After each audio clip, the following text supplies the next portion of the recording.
आपने कभी सुना है कि अमेरिका का विदेश मंत्री भारत आए लेकिन वो दिल्ली ना जाकर पीएम मोदी से ना मिलकर सीधे कोलकाता के एक चर्च पहुंच जाए?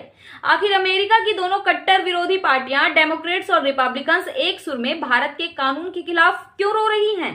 वो कौन सा चक्रव्यूह है जिसने वाशिंगटन से लेकर कैपिटल हिल तक हड़कंप मचा दिया है? दामन पे उनके दाग तो जमीर पे सवाल है। हम अपने घर को बदल रहे हैं, उन्हें क्यों मलाल है?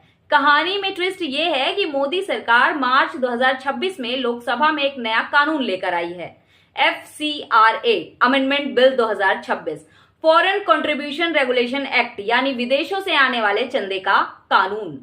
अब तक क्या होता था? कुछ चालाक लोग विदेशों से चैरिटी और समाज सेवा के नाम पर करोड़ों डॉलर मंगाते थे।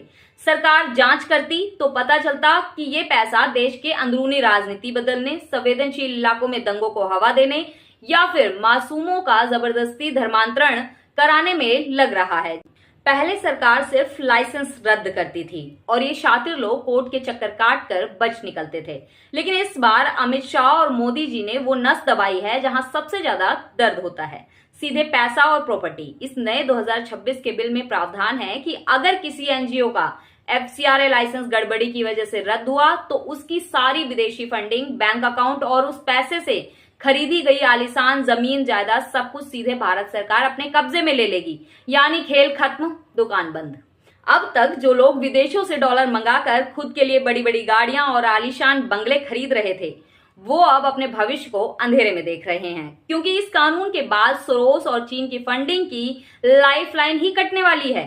अब बिना मेहनत के मलाई खाने वाले इन चतुर चोंचलों की रातों की नींद उड़ चुकी है। जैसे ही भारत ने पासा फेंका, 7 समंदर पार बैठे अमेरिका में सीनेटर्स जैसे जेम्स रिश और लोमेकर्स चिल्लाने लगे, ओह ये तो मानव अधिकारों का हनन है, सिविल सोसाइटी पर दबाव है। अरे भाई, जब तुम अपने देश में विदेशी फंडिंग, लॉबिंग और विदेशी दखलंदाजी पर दुनिया के सबसे सख्त नियम लागू करते हो, तब वो नेशनल सिक्योरिटी क्यों होता है? और जब भारत अपनी संप्रभुता बचाने के लिए नियम बनाए तो तुम्हें मिर्ची क्यों लग रही है? साफ बात है बॉस, निशाना बिल्कुल सही जगह लगा है। मेघालय से लेकर अमेरिका तक इस पर लॉबिंग चल रही है कि बिल रुक जाए, लेकिन भारत का रुख साफ है।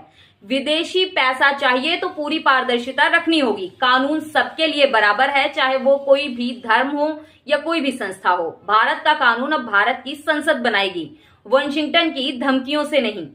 हवाओं से कह दो अपनी औकात में रहे, हम परों से नहीं हौसलों से उड़ा करते हैं। आपको क्या लगता है, क्या विदेशी फंडिंग को पूरी तरह बंद कर देना चाहिए? अपनी राय नीचे कमेंट्स में ठोकिए। वीडियो को लाइक और चैनल को सब्सक्राइब जरूर करें। नमस्कार।